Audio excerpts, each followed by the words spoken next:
Never, ever buy a tech product based on the promise of future software updates. That's MKBHD, and I think this applies to just tech products in general.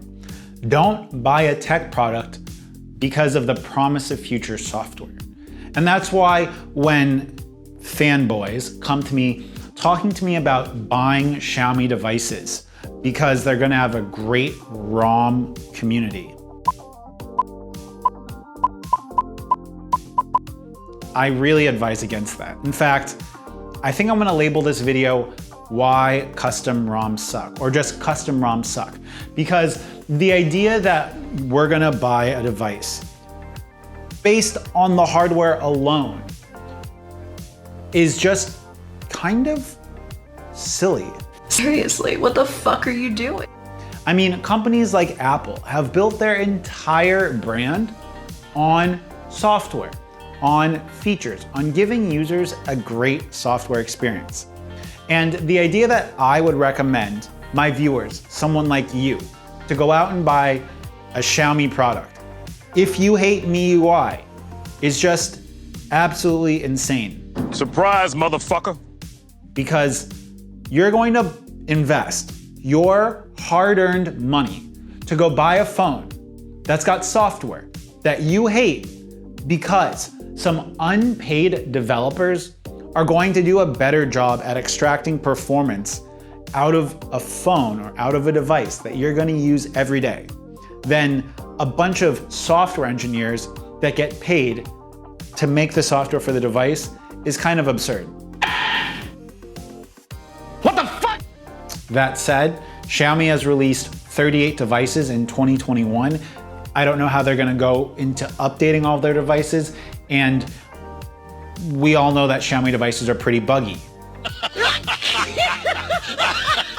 And with that said, if we know that, should we be buying devices that have software that we dislike on the promise that there's going to be a community-driven ROM that's going to fix everything?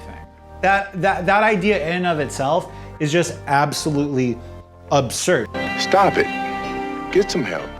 And it's why I can really only recommend Xiaomi devices to people that like MIUI.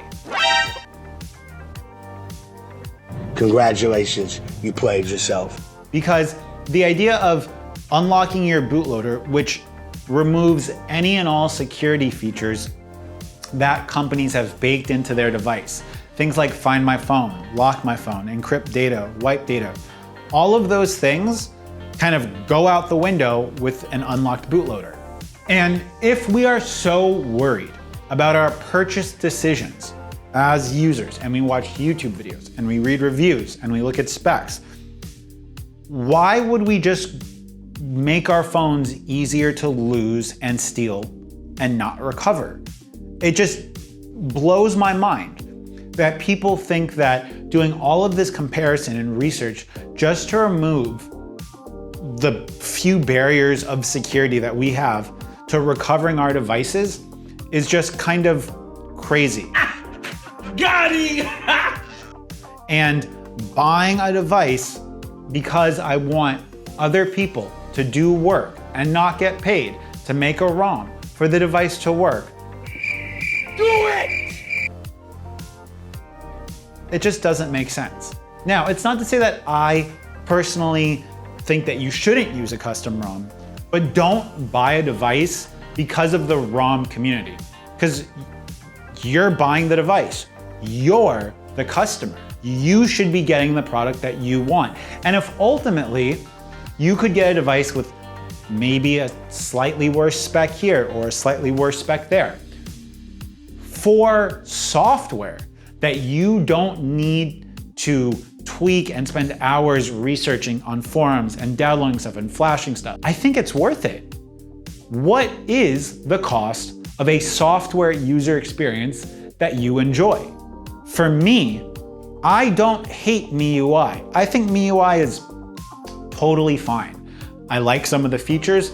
I like the performance, especially with some of the tweaks that I have listed up in my video here, because I can get almost flagship performance out of my Redmi Note 10 Pro with a few tweaks in MIUI. And it keeps my applications open, I get all my notifications, and I don't have any of these bugs that you guys run into. And this is before I unlocked my bootloader.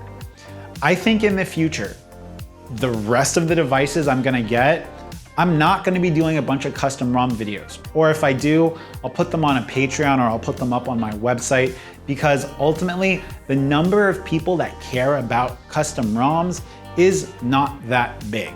And the people that do care about custom ROMs are probably watching my YouTube videos with YouTube Advanced, which means I don't make any profit from those videos. And if you guys forgot, I've been out of work for 2 months and I have no other way of making money. And ultimately, when I've looked online for other YouTubers that do reviews of custom ROMs, none of them are that big.